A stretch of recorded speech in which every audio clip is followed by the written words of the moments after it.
जय हिंद एवरीवन। जैसा कि आप जानते हैं, सफलता, अनुशासन और कठिन परिश्रम मेजर कल्ची क्लासेस की परंपराएं रही हैं और ये हमारी पहचान रही है। अपने उसी कठिन परिश्रम के साथ उसी अनुशासन से पढ़ते हुए एक और नई सफलता के विषय में आज आप इस इंटरव्यू में जानेंगे। कोचिंग का एक पुराना छात्र आलोक एक मध्यम वर्गीय परिवार का बच्चा इंडियन कोस्ट गार्ड में सेलेक्टेड। देखते हैं पूरी वीडियो ताकि आप समझ पाएं उस बच्चे ने किस तरीके से सफलता हासिल करी। क्या हाल है आलोक?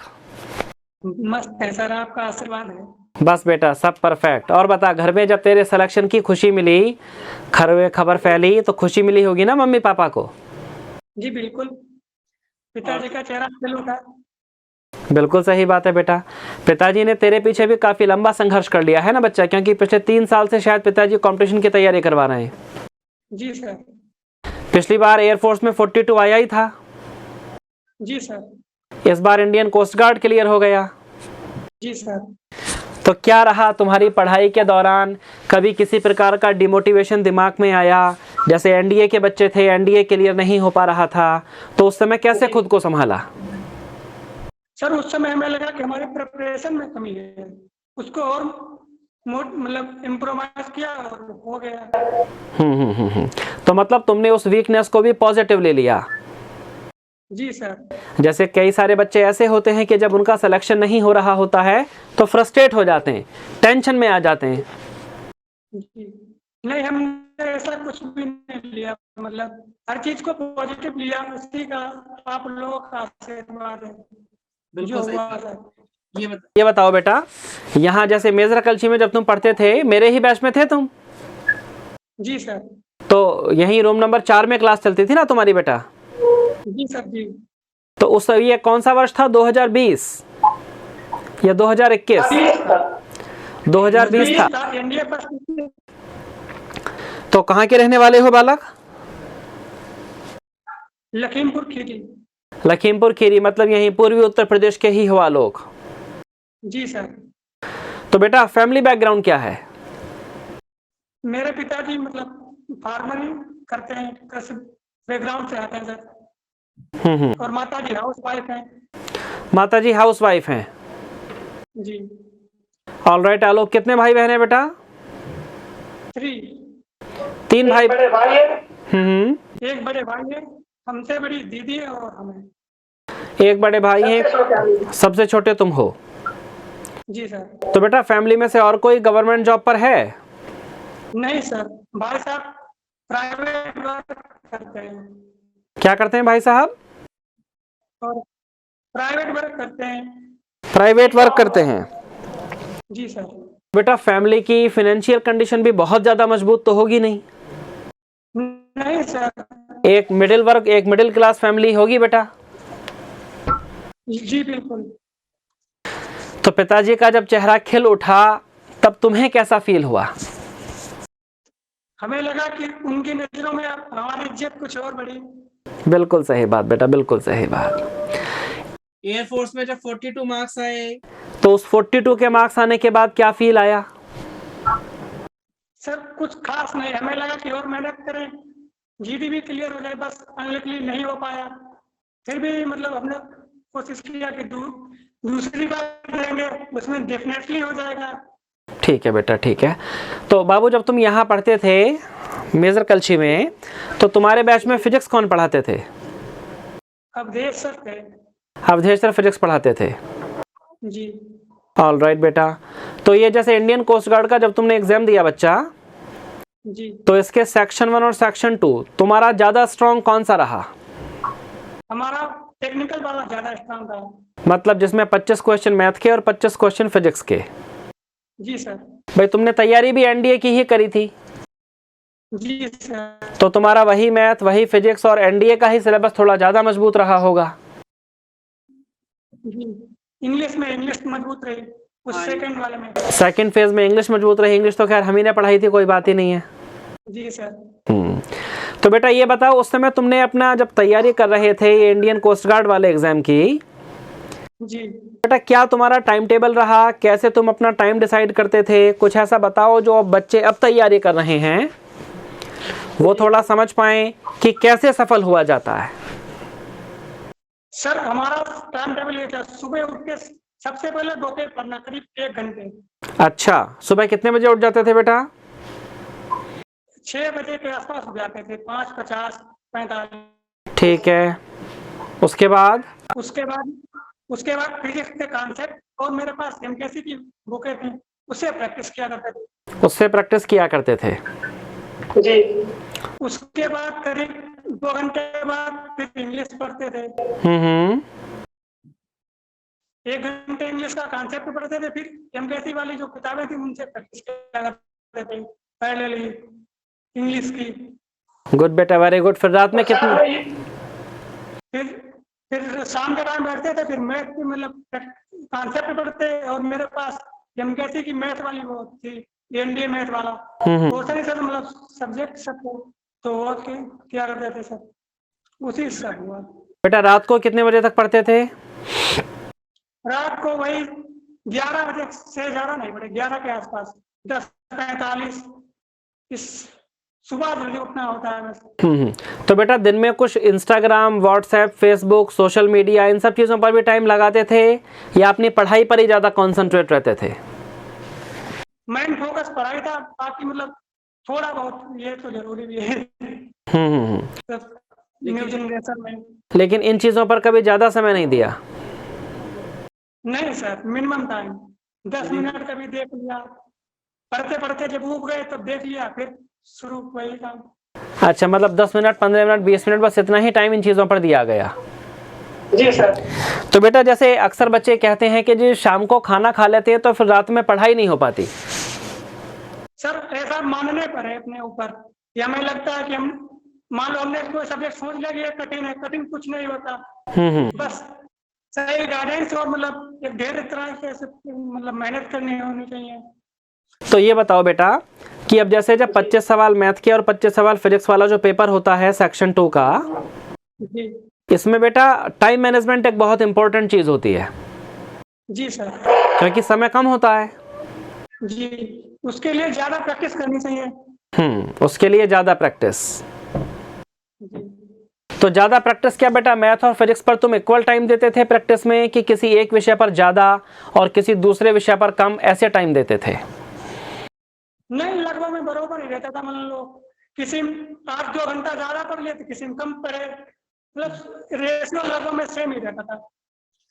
हाँ, तो बेटा जैसे एनडीए की तैयारी में बहुत सारे बच्चा ऐसा होता है जो किसी वजह से एनडीए में सिलेक्ट नहीं हो पाता। जी। तो उस बच्चे को मतलब इंडियन कोस्ट गार्ड को एक बड़े मजबूत विकल्प के रूप में अपने पास रखना चाहिए। जी बिल्कुल। अच्छा, एनडीए के पेपर में जो मैथ, फिजिक्स और इंग्लिश आती है और जो इंडियन कोस्ट गार्ड में मैथ, फिजिक्स, इंग्लिश आती है, इनमें एक बेसिक डिफरेंस क्या होता है? इसमें मॉडर्न विधि होता है सबसे होता है। मतलब क्वेश्चंस की डिफिकल्टी लेवल एक मुख्य अंतर है इन दोनों ही चीजों के बीच में, है ना? जी बिल्कुल सर। तो ये बताओ वालों, अब जैसे इंडियन कोस्ट गार्ड में बेटा सिलेक्शन हुआ है, तो इंडियन कोस्ट गार्ड के विषय में तुम अभी कितना जानते हो? क्या है इंडियन कोस्ट गार्ड?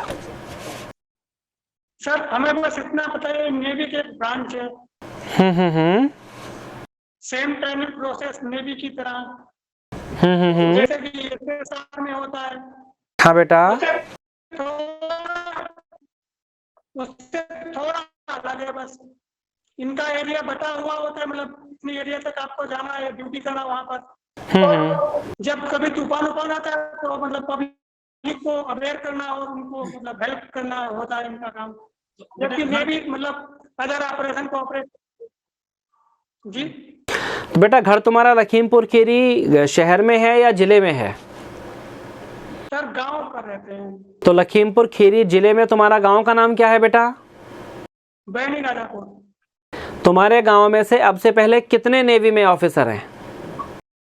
अब से पहले कोई नहीं, पहले हैं। नेवी में कोई भी ऑफिसर नहीं है अब से पहले बेटा? जी नहीं। और बेटा इंडियन कोस्ट गार्ड में कोई ऑफिसर है अब से पहले? नहीं। तो अब तुम अपने गांव के बच्चों को भी कुछ आगे मार्गदर्शन करोगे, उन गांव के बच्चों को भी कुछ इस बात के लिए मोटिवेट करोगे? जी बिल्कुल। क्योंकि भाई अब जब गांव का एक बच्चा अधिकारी बन गया है, जब एक बच्चे ने वर्दी पाली है, तो उस गांव के बाकी बच्चों का भी एक तरीके से अधिकार हो जाता है, उनके लिए रास्ता खुल जाता है, उनके लिए मार्गदर्शन के रास्ते बन जाते हैं कि चलो अब कोई हमारे पास है जो हमको इस चीज़ के विषय में समय से और उचित जानकारी अवेलेबल करवाएगा। जैसे कौन सी किताब पढ़ें, कहाँ कोचिंग करें, बच्चों के साथ ऐसे नाना प्रकार के कन्फ्यूज़न रहते हैं। जी सर। और अभी तो आज ही कल ही तुमने ही मुझे बताया कि तुम्हारे साथ का जो एक आगरा वाला और लड़का था सचिन तोमर, वो भी सिलेक्ट हो गया है। जी बिल्कुल। वो बीएसएफ में सिलेक्ट, तुम्हारे बैच के, तुम्हारे और भी बच्चे को सिलेक्ट हुए बेटा तुम्हारे बैच के? जी सर। एक रितेश सिंह लड़का था। क्या नाम है बेटा? रितेश सिंह। उसका किस चीज में हुआ है भैया? अभी वो बेलगांव गया ट्रेनिंग पे। अच्छा, अभी इस समय बेलगांव में है ट्रेनिंग पर? जी सर। बहुत बड़ा नालायक है, उसने बताया भी नहीं फोन करके। सर हमारे गांव का एक लड़का है, वो भी वहीं पढ़ता था, उसका भी हो गया। अच्छा, तुम्हारे गांव का एक और बच्चा है? जी, सिंधुराज सिंह नाम का लड़का है। क्या नाम है? सिंधुराज सिंह भदौरिया। अच्छा, वो भी यहीं मेजर कल्ची में ही पढ़ता था? जी बिल्कुल, फेज 2 के लिए आए थे वो। क्या बेटा? एयरफोर्स के फेज 2 के लिए आए थे उस टाइम पे। अच्छा, तो वो भी इस समय बेलगांव में ट्रेनिंग कर रहा है क्या? जी सर। चलो वेरी गुड भैया। इन दोनों बच्चों का नंबर है तुम्हारे पास? जी बिल्कुल। तो इन दोनों बच्चों का भी नंबर हमें भेज देना। ठीक है सर। देखो, जैसे तुम तो बड़े दिल के करीब रहे हमारे, जैसे ही तुम्हारा सिलेक्शन हुआ तुम्हारा मैसेज मेरे पास आ गया जी। तो मुझे भी बड़ी खुशी हुई आलोक। जी बिल्कुल। तुम्हारा नंबर मेरे मोबाइल में सेव है बेटा, तब से लेकर अभी तक सेव है। जी बिल्कुल। तो जैसे ही तुम्हारी डीपी मैंने जूम करी, मैं समझ गया कौन सा बच्चा है। जी। तो जैसे जो बच्चे ज्यादा क्लोज होते हैं और जब बच्चा टीचर को बता देता है कि सर मेरा यह सिलेक्शन हो गया, तो बेटा टीचर का हीमोग्लोबिन बढ़ जाता है। बिल्कुल सर। क्योंकि हम लोगों की सफलता अब तुम्हारी सफलता में हमें अपनी महसूस होती है। जी सर। भाई हम तो वर्तमान में ओवर एज हैं डिफेंस के हर कंपटीशन के लिए। जी सर। तो जो कहीं कसर कहीं हमारी तैयारी में रह गई थी, जिसकी वजह से हम अपना वर्दी पहनने का सपना पूरा नहीं कर पाए, तो जब हमारे बच्चों को वर्दी मिलती है ना बेटा, तो हमें यही फीलिंग आती है कि हमें ही वर्दी मिल गई। जी सर। तो इसलिए बड़ा जरूरी होता है कि जो बच्चे हैं कोचिंग के, वो हमको अपने रिजल्ट, पॉजिटिव रिजल्ट के विषय में समय पर एकदम से बता दें कि सिलेक्शन हो गया है। जी सर। तो आलोक, अब बेटा जैसे मम्मी से पापा से घर में बात हो ही रही है कि भैया फेज 2 के लिए जाना है, तुमने बताया ही कि जी पापा का चेहरा खिल गया, और मम्मी की क्या रिएक्शन थी बेटा? मम्मी भी काफी खुश थी। मम्मी भी काफी खुश थी। तो बेटा ये तो बात पूरा घर खुश, पूरा घर खुशी से। जी सर। तो बेटा ये तो नेचुरल सी बात है कि अब तुम्हारी इज्जत केवल पापा की नजरों में ही नहीं, पूरे गांव की नजरों में बढ़ गई। जी सर। और खासकर जब देखो गांव से पहली बार ये 2 बच्चे सेलेक्ट हुए, बल्कि 3 बच्चे तुम बता रहे हो, और ये 2 बच्चे वो एयरफोर्स में और एक तुम ये इंडियन कोस्ट गार्ड में। जी सर। और ये सौभाग्य है हमारा कि ये तीनों ही बच्चे हमारे छात्र रहे। जी सर। तो तुम्हारे गांव के तो अब सारे बच्चे मेजर कल्ची के विषय में जान चुके होंगे बेटा। जी बिल्कुल। बहुत बढ़िया बेटा, बहुत बढ़िया, बहुत बढ़िया। तो ये बताओ आलोक, अब तुम यहाँ इलाहाबाद मिलने कब आओगे बेटा? तुम्हें मिठाई खिलाने का मन कर रहा है। सर मिलने आएंगे, फेज 2 हो जाए उसके बाद आएंगे। हाँ बेटा, फेज 2 क्लियर करो, फिर हमसे मिलने जरूर आओ। जी सर बिल्कुल आएंगे। चलो तो बेटा, और कोई बात जो तुम कहना चाहो, अपने जूनियर्स को जो बात बताना चाहो? सर मेजर कल्ची के गाइडेंस से आप पढ़िए तो निश्चित सफलता मिल जाएगी। और यहाँ के टीचर सबसे बढ़िया हैं, जैसे कि गौरव सर, आप देखते होंगे शाम को 7-15 मिनट की क्लास आती है, एक बार एकदम दिमाग में फिट हो जाता है। तो आलोक तुम भी क्लास किए हो क्या बेटा वो एक आध बार? सर क्यों नहीं, आपको कैसे बोलेंगे। हाँ, 7-15 वाली क्लास तुम किए हो, क्योंकि ये मैंने तो तुम्हें बताया नहीं, तुमको पता है। जी सर। चलो ठीक है बेटा, यहाँ पे PDF भी चलता है, उससे आप पढ़िए। बहुत बढ़िया बेटा, बहुत बढ़िया। तो आलोक बेटा, पुराने बच्चों से मिलके बहुत आनंद आता है, और विशेषकर जब बच्चा अपनी सफलता की बातें शेयर करता है तो समझ लो हमारा 10 ग्राम बेटा खून बढ़ जाता है। जी बिल्कुल, हमारे मोटिवेशन आप हो। और बेटा आपने मोटिवेट किया। और बेटा हमारे मोटिवेशन आप ही लोग हैं। जी सर। चलो ठीक बेटा, थैंक यू। तुम्हारे फेज 2 के लिए ऑल द बेस्ट। अब जैसे ही तुम फेज 2 क्लियर करो वैसे ही हमारे पास आओ, तो हम तुम्हारे साथ बैठकर मिठाई खाएंगे। जी सर बिल्कुल। चलो बेटा, परिवार में मम्मी पापा को मेरा नमस्कार कहना, और तुम जी फेज 2 की तैयारी पर अच्छे से रहो। ठीक है, धन्यवाद सर। धन्यवाद बेटा, जय हिंद। जय हिंद सर।